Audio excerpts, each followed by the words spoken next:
Konten ini berisi full spoiler film dan material kekerasan. Disarankan untuk menonton filmnya terlebih dulu, dan kebijakan penonton sangat disarankan untuk menyikapi konten kami ini.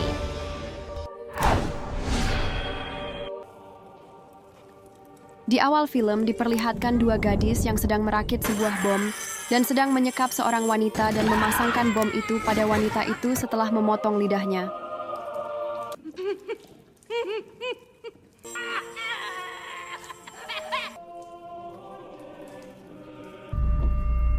Assalamualaikum. Hey guys, selamat datang kembali di Mix Max Film. Di video kali ini Mimin akan membahas film yang bertema tentang psikopat dari Jepang yang seru, yang berjudul The Brain Man. Dan Mimin gak bakal bosen untuk minta dukungan subscribe, like, dan komennya ya guys. Karena Mimin sekarang pengangguran tulen dan ingin fokus, ingin selalu bisa menghibur kalian. Anggap saja intro dan opening video ini lamaran kerja dari Mimin untuk kalian. Kalau kalian setuju, klik subscribe-nya. Tapi kalau enggak setuju juga tetap tampar subscribe-nya. Dan subscribe juga channel kami yang kedua, yaitu Mix Max Story yang akan membahas film series dan drama per episodenya. Sebelumnya Mimin pengen apresiasi orang baik yang telah sama-sama membangun channel ini dengan komen dan like seperti Indri Sikesi, Ahmad Jarkasi, Tutita Kempot, Cinta Dian, Ripai Ipai, Musleh Hidayat, Asep Ramdhani, Triple X, dan banyak lagi yang lainnya. Dan langsung saja kita bedah film yang berjudul The Brain Man-nya. Oke, gaskan!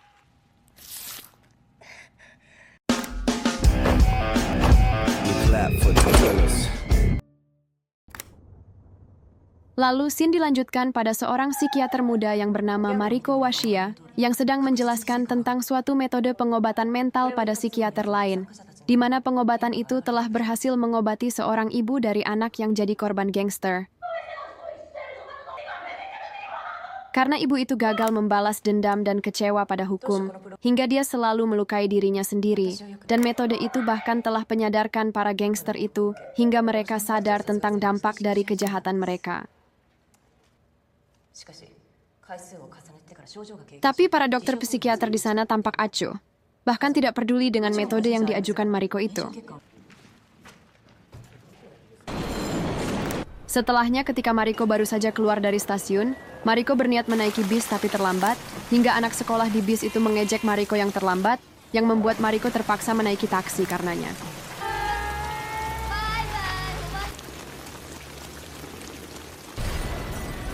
Tapi sesaat kemudian, tiba-tiba saja bis tadi meledak, dan seorang anak berhasil keluar dengan tubuh penuh luka bakar, dan meminta pertolongan, yang membuat Mariko berlari dan memeluk anak itu untuk menolongnya. Sedangkan dua orang wanita remaja yang ternyata otak dari teror bom itu terlihat senang ketika menyaksikan rencananya berhasil setelah menimbulkan kekacauan itu dan merasa puas.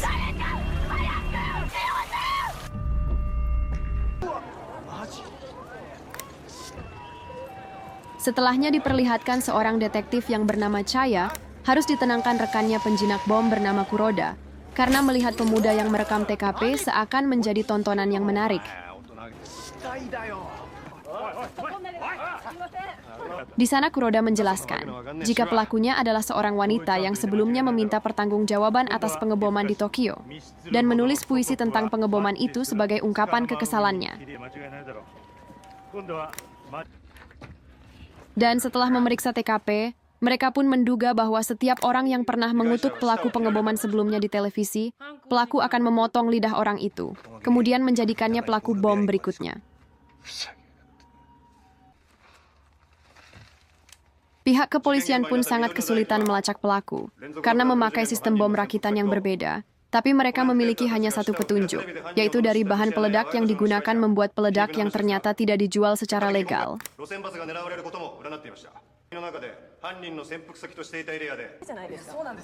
Setelahnya diperlihatkan Mariko yang menolak memberi nomor ponselnya, ketika dipaksa oleh detektif junior bernama Hirono. Melihat itu Chaya pun memberi kabar pada Mariko jika anak yang coba dia selamatkan tadi telah tewas di rumah sakit, yang membuat Mariko terkejut dan syok. Ketika Mariko yang sedang merenung, Mariko dipanggil ibunya yang ternyata juga seorang gangguan mental, pemarah, dan trauma karena sesuatu, mengatakan jika Mariko selalu beruntung, hingga dia pun selamat karena tidak jadi menaiki bis itu.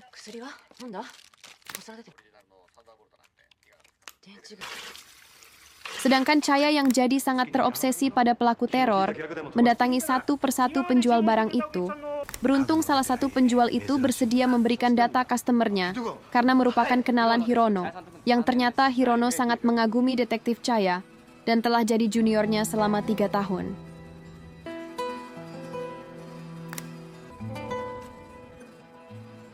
Hingga satu persatu tempat customer barang itu pun mereka kunjungi. Dan akhirnya mereka tiba di sebuah gedung pabrik tua, yang menurut data real estate yang Hirono terima, tempat itu disewa mantan pemeran drama wanita. Saat menaiki tangga, dari dalam terdengar suara wanita bertengkar dan suara tembakan.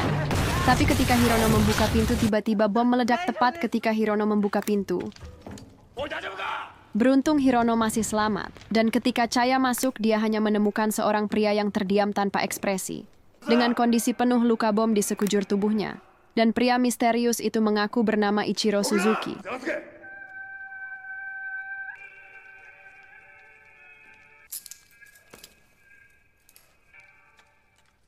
Hingga akhirnya Ichiro pun dibawa ke kantor polisi, karena Ichiro satu-satunya orang yang ada di TKP dan ditahan sementara dalam penjara.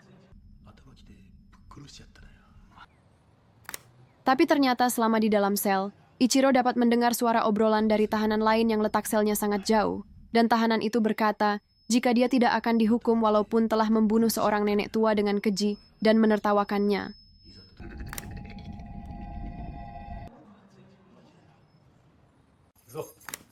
Hingga besoknya ketika Ichiro berpapasan dengan tahanan itu, tanpa berpikir panjang Ichiro langsung menghajarnya.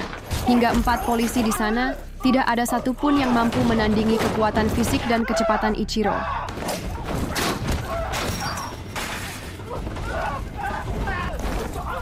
Hingga ketika Ichiro berhasil mencongkel mata tahanan itu, akhirnya Ichiro pun menghentikan serangannya.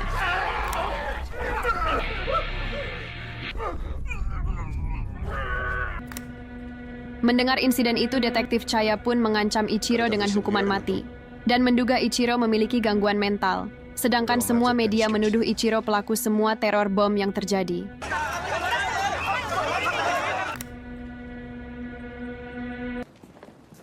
Hingga akhirnya mereka memutuskan memindahkan Ichiro ke pusat psikiater terlebih dulu. Ketika datang ke sana dengan kemampuan otaknya, Ichiro menghafal seluruh denah gedung itu dengan sekali lihat. Dan ternyata Dr. Mariko dipercaya untuk melakukan penelitian pada Ichiro sebelum diadili. Setelah melihat alat pengiriman sampel yang canggih, Chaya malah mengancam Mariko agar cepat memberikan keterangan jika Ichiro bersalah dan segera dihukum mati agar tidak jatuh korban lagi. Tapi Mariko menolak dan menyuruh Chaya tidak melibatkan ambisi dan emosi dalam pekerjaannya.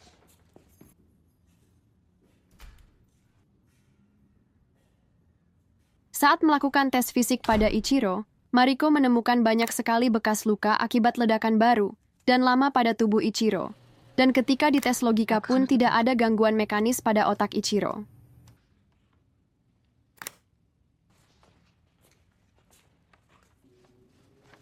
Tapi semua gerakan Ichiro terstruktur secara rapi, dan hanya bergerak ketika diminta saja, yang membuat Mariko sangat tertarik pada Ichiro.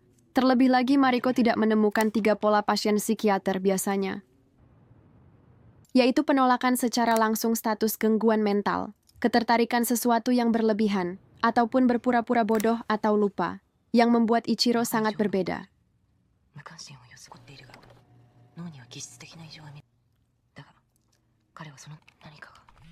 Ketika Mariko membuat laporannya, Mariko ditelepon untuk melakukan pengetesan terakhir pembebasan pasien lamanya, yang bernama Shimura.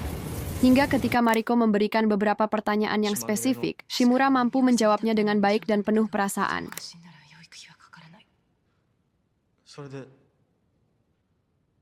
Dan Shimura pun akhirnya bebas, yang membuat ibu Shimura sangat berterima kasih pada Mariko.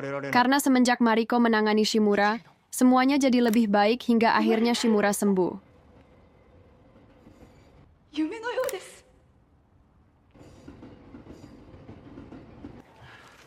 Hingga ketika Mariko kembali, dia diberikan laporan tes akhir tentang Ichiro yang menunjukkan jika Ichiro sangat normal, bahkan otak Ichiro di atas rata-rata otak orang biasa. Untuk memastikannya, Mariko pun melakukan tes fisik terakhir. Ketika Mariko menusukkan jarum pada punggung Ichiro, ternyata Ichiro tidak merasakan apapun, dan Mariko pun menemukan keanehan pada Ichiro, yaitu pada waktu Ichiro ke toilet selalu tepat 1 jam setelah makan siang. Dan selalu persis tepat waktu dilakukan Ichiro setiap hari, seperti memiliki jadwal waktu yang sangat akurat.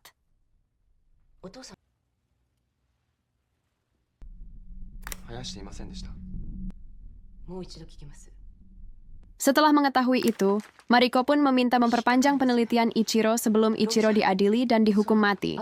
Tapi Direktur Kepala Psikiater menolaknya.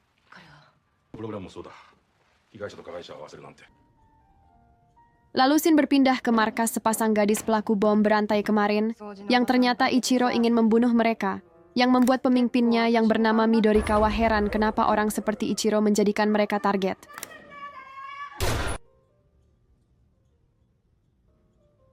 Padahal menurut Midori, mereka memiliki banyak kesamaan, hingga rekannya yang bernama Yuria harus menyuntikkan suatu obat untuk menenangkan Midori, karena penyakitnya kambuh ketika Midori sangat terobsesi pada Ichiro. Dan mereka pun langsung berencana membawa kabur Ichiro.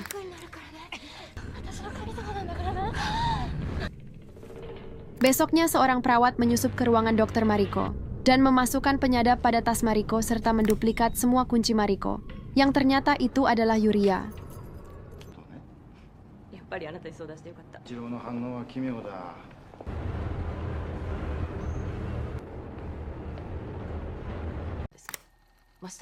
Berikutnya ketika Ichiro dites dengan alat tes kebohongan, dengan pertanyaan yang biasa dilakukan masyarakat biasa, seperti nonton televisi dan jalan-jalan, Ichiro bingung.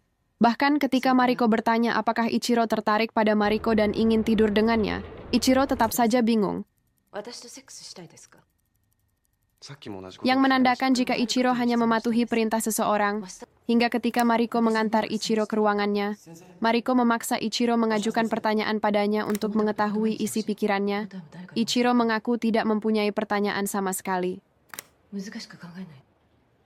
Dan tiba-tiba Shimura datang menyapa Mariko, hingga mata Ichiro justru langsung menatap tajam penasaran kepada Shimura. Ichiro seperti seakan sangat tertarik pada Shimura. Karena merasa gugup, Shimura pun segera mengucapkan terima kasihnya dan meminta izin untuk pergi. Saat Mariko terkejut melihat pertama kalinya Ichiro tertarik pada sesuatu, Ichiro malah menanyakan nama Shimura. Mariko pun menjawab Shimura adalah pasiennya yang terbaik. Dan ketika Mariko menemukan sebuah tesis dokter yang kasusnya sama seperti Ichiro, Mariko pun langsung mendatangi dokter yang bernama Aizawa Suetsugu itu.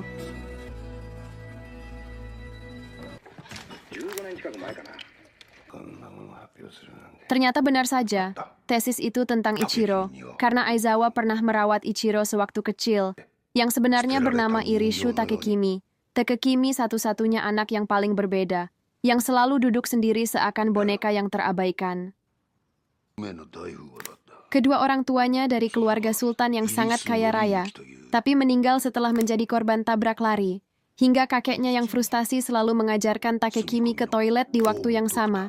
Tapi itu hanya kalau dia diberikan instruksi. Bahkan Takekimi bisa mati jika tidak ada instruksi dari kakeknya.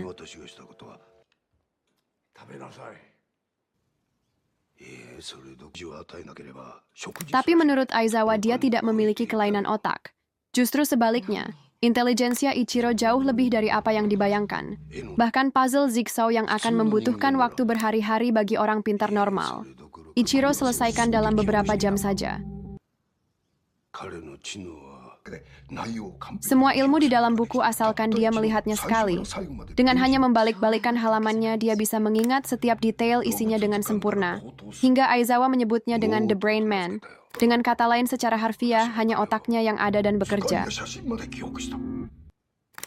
Hingga Aizawa pun menyuruh Mariko menemui mantan pelatih fisiknya Ichiro, yang bernama Ino, yang pernah mengatakan kakeknya berusaha menggunakan kemampuan aneh Ichiro untuk memenuhi ambisinya, akibat amarah dan dendam karena anak dan menantunya menjadi korban tabrak lari. yang membuat kakeknya frustasi karena pelakunya hidup nyaman di luar sana, hingga akhirnya sang kakek melakukan sesuatu yang mengerikan dengan mulai mengajari Ichiro seni dalam membunuh.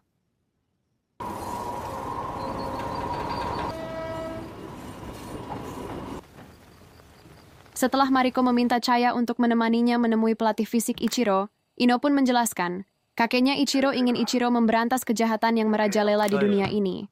Tapi Ino yang tidak ingin muridnya berubah menjadi mesin pembunuh, berharap bisa membangkitkan sesuatu yang tertidur dalam diri Ichiro, yaitu perasaan manusia.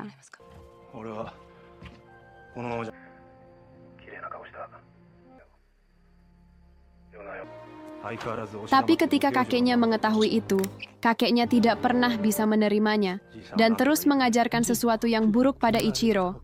Padahal menurut Ino, Ichiro masih memiliki perasaan. Itu terbukti ketika Ino meminta memotong tali ketika mereka mendaki tebing. Ichiro mengabaikan perintahnya dan mengangkatnya hingga ke puncak dengan tenaga yang tak terbatas.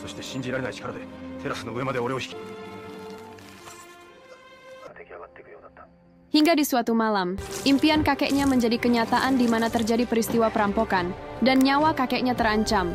Tapi Ichiro bahkan tidak merasakan sakit ketika perampok menusukkan pisau ke tubuhnya. Hingga akhirnya Ichiro membunuh perampok dengan mencekiknya hingga mati.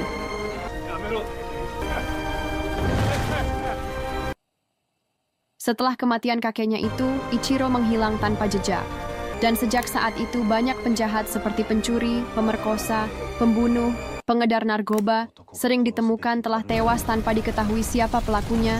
Ino yakin itu semua adalah perbuatan Ichiro yang memilih memberikan keadilan dengan tangannya sendiri.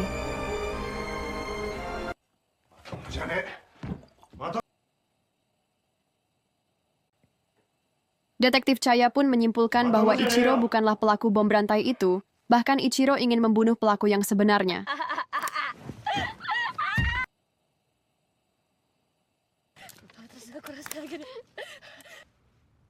Besoknya, Detektif Chaya pun memberikan data kasus para penjahat yang terbunuh dan belum diketahui pelakunya.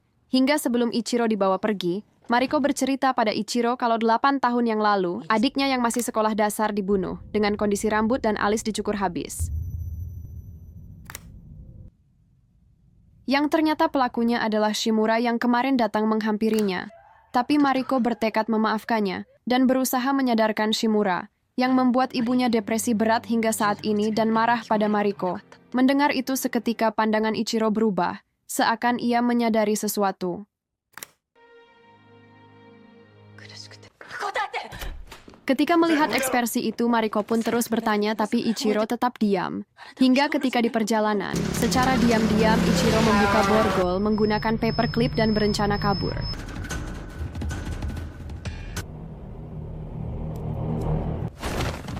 Kemudian menodongkan pena tajam pada Hirono dan meminta Detektif Chaya segera menghentikan bis itu, hingga tiba-tiba dari arah luar Midori dan Yuria datang untuk menjemput Ichiro.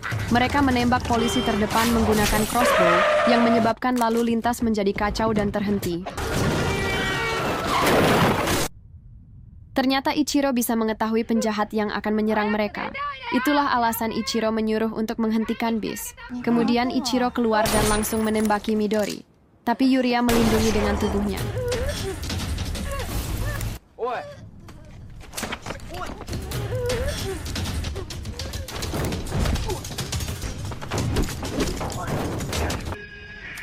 Sebelum mati, Yuria meledakkan bom panah yang ia tembakan sebelumnya, hingga bis dan mobil-mobil di sekitarnya ikut meledak. Midori pun akhirnya melarikan diri setelah gagal membawa Ichiro yang ternyata telah terlepas.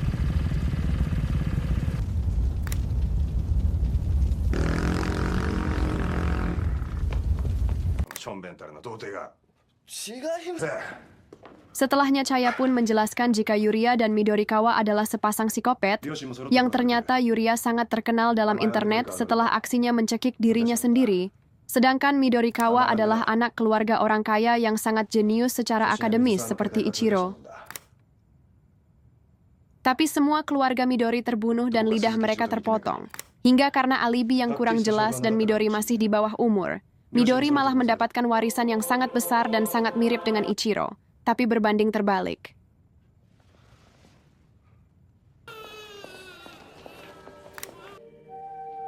Besoknya di rumah sakit, Mariko tiba-tiba disergap dari belakang oleh Midori, yang memberinya obat bius hingga pingsan dan setelahnya listrik di rumah sakit pun padam total. Seketika bom pun diledakkan secara beruntun hingga fasilitas di rumah sakit pun hancur. Ketika Mariko sadar, ia melihat tubuhnya telah dipasangi bom oleh Midori, karena Midori tahu Ichiro akan datang untuk menghentikan bom buatannya dan menyelamatkan Mariko.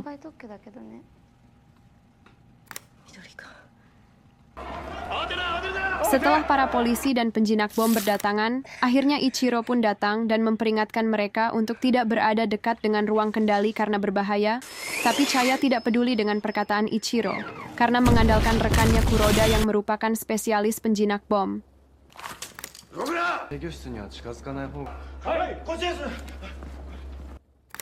Dengan menggunakan ponsel Mariko, Midori menelpon Chaya dan menyuruhnya Chaya pergi ke lantai 8 gedung utama bersama Ichiro. Ternyata di sana Hirono telah diikat dan juga dipasangi bom waktu di tubuhnya. Midori memerintahkan Chaya menembak Ichiro untuk menyelamatkan Hirono.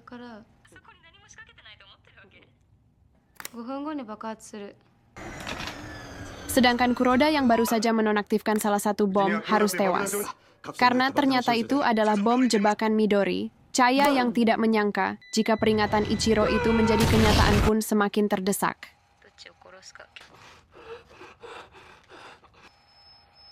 Sedangkan Ichiro terus mempelajari dan melacak keberadaan Midori dan Mariko, tapi Chaya yang merasa tidak ada pilihan lain, akhirnya menyerang Ichiro hingga pertarungan antara mereka berdua pun tidak dapat terhindarkan.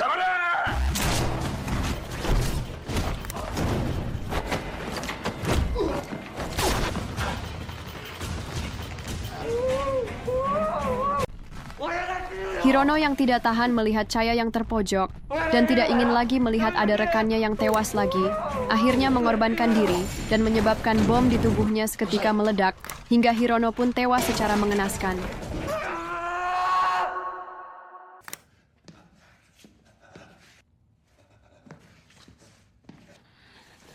Di saat yang sama, Mariko beruntung penyakit Midori kambuh saat Midori akan memotong lidahnya. Sedangkan pasukan khusus berhasil menemukan lokasi Midori yang berada di ruang bedah. Tapi mereka terkena jebakan saat memasuki ruangan, yang membuat seluruh pasukan khusus menjadi korban.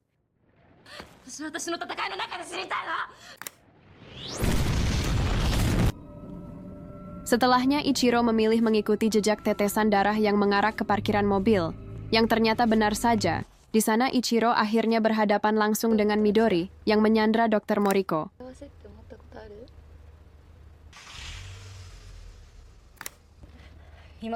Tanpa ragu, Midori pun tancap gas menabrak Ichiro, hingga membuatnya terpental. Tapi Ichiro yang tidak dapat merasakan sakit terus mencoba bangkit, dan Midori terus saja menabraknya yang membuat Mariko terus menangis karena kasihan pada Ichiro.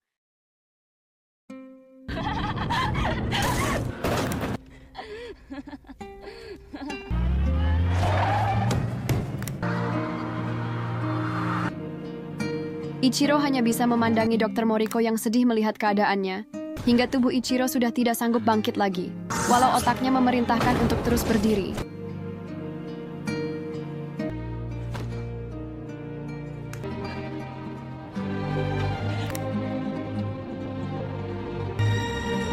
Hingga saat Midori akan menabraknya lagi, tiba-tiba Mariko menarik handle rem untuk menyelamatkan Ichiro, yang membuat mobil itu tergelicir dan berhenti.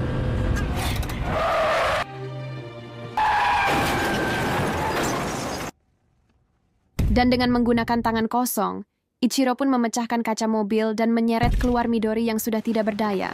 Tapi saat Ichiro berniat membunuhnya, tiba-tiba Mariko menghentikannya. Karena Mariko tidak ingin Ichiro terus jadi mesin pembunuh lagi. Karena bagi Mariko, Ichiro bukan terlahir untuk menjadi pembunuh.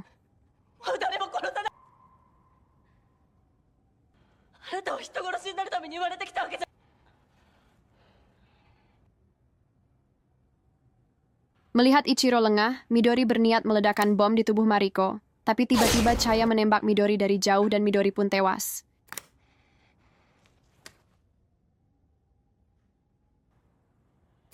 Setelah semua peristiwa yang terjadi, akhirnya Chaya membiarkan Ichiro pergi.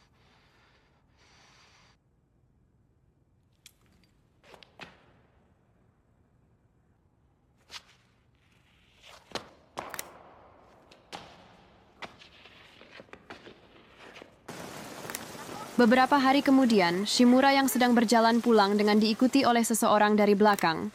Sementara Mariko mendapat sebuah pesan dari Ichiro yang akan membunuh Shimura.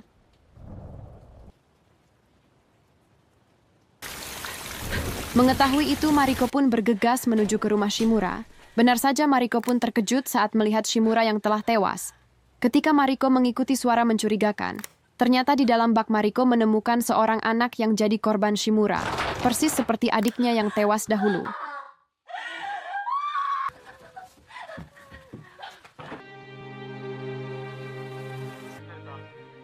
Jika Ichiro tidak membunuh Shimura, maka bisa dipastikan anak itu akan bernasib sama dengan adik Mariko. Hingga besoknya ketika mendapat telepon dari Ichiro, Mariko yang penasaran langsung bertanya pada Ichiro, kenapa Ichiro bisa tahu kalau Shimura akan mengulangi kejahatannya? Ternyata di pertemuan pertama mereka, Ichiro melihat bekas gigitan yang masih baru di lengan Shimura, yang menurutnya dari awal sebenarnya Shimura telah memperalat Moriko agar bisa bebas. Dan Ichiro berkata jika dia membunuh Shimura demi Mariko, karena telah jadi satu-satunya orang yang pernah meneteskan air mata untuknya, karena itu Ichiro pun berterima kasih. Dan untuk pertama kalinya akhirnya Mariko bisa melihat Ichiro yang tersenyum tulus padanya.